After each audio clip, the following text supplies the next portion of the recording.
अस्सलाम वालेकुम, नमस्कार, आदाब साथियों। आज तक आपने कुत्ते भौंकते हुए नहीं देखे होंगे। मैं सबसे पहले एक वीडियो दिखा रहा हूँ आपको। आरएसएस के कुत्ते कैसे भौंकते हैं, जिसको हम गोदी मीडिया कहते हैं। उन कुत्तों को भौंकते हुए एक बार सुन लीजिए, फिर इसके ऊपर बात करते हैं। सबसे बड़ी कामयाबी तब मिली जब पीओके में आतंक की फैक्ट्री चलाने वाले कारी मोहम्मद इकबाल के मारे जाने की खबर आई और यह दावा किया कि पीओके यानी पाकिस्तान के कब्जे वाले कश्मीर के इलाके में उसे मौत की नींद सुला दिया गया। कारी मोहम्मद इकबाल लश्कर का वो कमांडर था जिसकी तलाश भारत को लंबे वक्त से थी। लश्कर का यह खूंखार कमांडर नए आतंकियों का ब्रेन वॉश करने के लिए जाना जाता था। सूत्रों के मुताबिक 2019 में पुलवामा में सुरक्षा बल के जवानों पर जो हमला हुआ था, उसमें भी कारी मोहम्मद इकबाल की अहम भूमिका थी। मुझे लगता है सुन लिया होगा आपने कि भाई ये कुत्ते किस तरीके से भौंकते हैं और कुत्तों की जबान क्या होती है और कुत्ते क्या क्या करते हैं। ये तो आपने सुन लिया होगा। ये न्यूज़ 18 का एक कुत्ता, इसके बाद जी न्यूज़ का एक कुत्ता क्या भौंक रहा है कि भाई हमारे एक शहीद जो कारी मोहम्मद इकबाल, जो पुंछ के रहने वाले हैं, जो पुंछ एक मदरसे में तालिब इल्मों को पढ़ाते हैं, जिंदगी जीने का तरीका सिखाते हैं।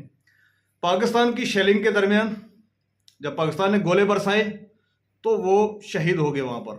आज उनका फोटो लगा के उनके नाम को यूज करके ये कुत्ता क्या भौंक रहा है, ये कह रहा है ये लश्कर का कमांडर है जिसको 2019 से तलाश कर रहे हैं। और ये लश्कर का वो कमांडर है जिसने पुलवामा किया। वो पुलवामा वाला तो इनको आज तक मिला नहीं, लेकिन इस तरीके से बकवास करके एक हमारे शहीद के ऊपर इन्होंने किया है। माना कि पुंछ के लोगों की, आप लोगों के जान की आपके यहाँ कोई वैल्यू नहीं। ये हमें समझ में आ गया, क्योंकि कोई एडमिनिस्ट्रेशन का, कोई सरकार का वहां पर नहीं पहुंचा, कोई एलजी साहब की स्टेटमेंट वहां के लिए नहीं आई। हमारे इस टाइम तक 15 से ज्यादा लोग पुंछ के अंदर शहीद हो गए हैं, जिसके अंदर बच्चे, बुजुर्ग, बड़े, एक्स सर्विसमैन, सब लोग इन्वॉल्व है। कितनी प्रॉपर्टी का डैमेज हुआ उसका तो हम तखमीना नहीं लगा सकते कि पूरा शहर बर्बाद हो गया है। उसकी एक खबर, 20 सेकंड की एक खबर इन आरएसएस के चैनलों ने नहीं चलाई, इन आरएसएस के गूंज ने नहीं चलाई, इस गोदी मीडिया ने नहीं चलाई। हमने मान लिया, हमने सब्र कर लिया।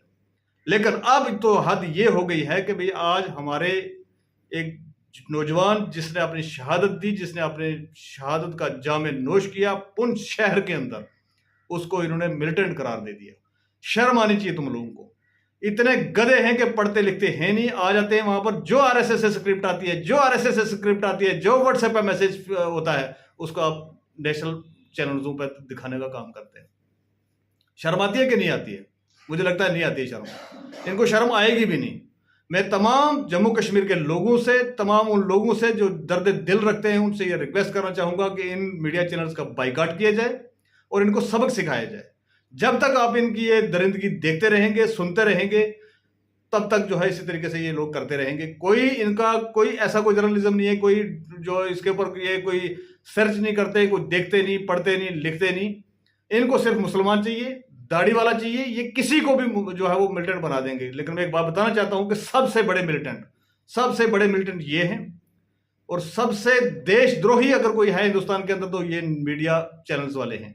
ये देश का बेड़ा गर्क करने पे लगे हैं।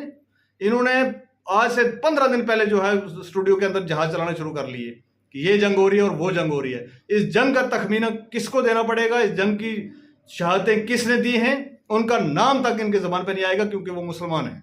और मुसलमान आज तक बॉर्डरों पे मरते आए हैं, आगे भी मरते रहेंगे देश के लिए।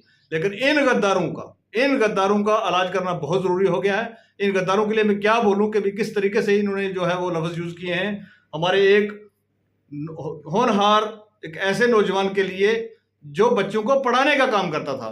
उसके लिए इन्होंने कह दिया कि जी इसके लिए तो हिंदुस्तान की गवर्नमेंट जो 2019 से तलाश कर रही थी।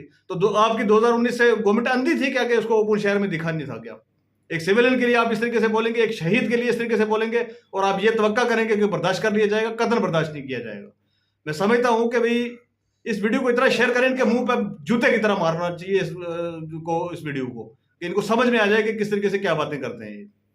कहीं से फोटो उठा लिया, हमारे 15 शहीद हो गए, अभी तक एक का भी नाम इन्होंने नहीं लिया। छोटे छोटे बच्चे हमारे मारे गए हैं, इन्होंने एक का भी नाम तक नहीं लिया। अभी जिनको पूरे दिन चैनल्स पर होना चाहिए था, नाम तक नहीं लिया इन्होंने। क्या किस तरीके की गद्दारी जो है ये कर रहे हैं हिंदुस्तान के साथ, मुझे समझ से परे है।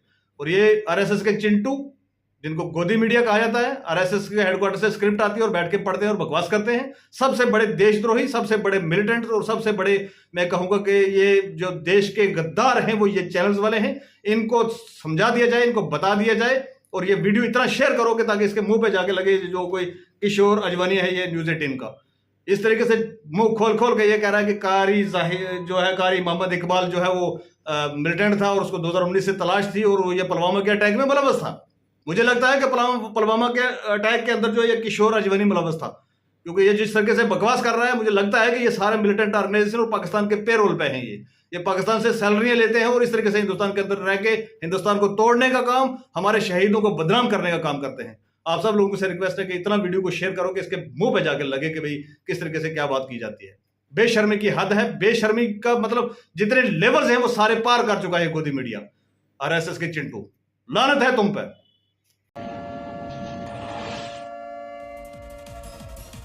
भारतीय सेना के ऑपरेशन सिंदूर के तहत की गई एयर स्ट्राइक में एक और सफलता ऐसी है जिसका जिक्र जरूरी है। मोस्ट वांटेड आतंकी कारी मोहम्मद इकबाल एयर स्ट्राइक में मारा गया है। भारतीय सेना ने कोटली के जिस आतंकी कैंप पर हमला किया उसमें हिजबुल मुजाहिदीन का आतंकी कारी मोहम्मद मौजूद था।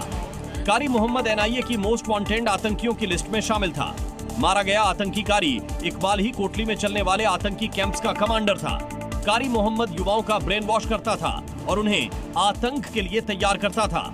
कारी की सालों से राजौरी के सामने एलओसी से 15 किलोमीटर दूर कोटली के इसी आतंकी कैंप में छिपा हुआ था।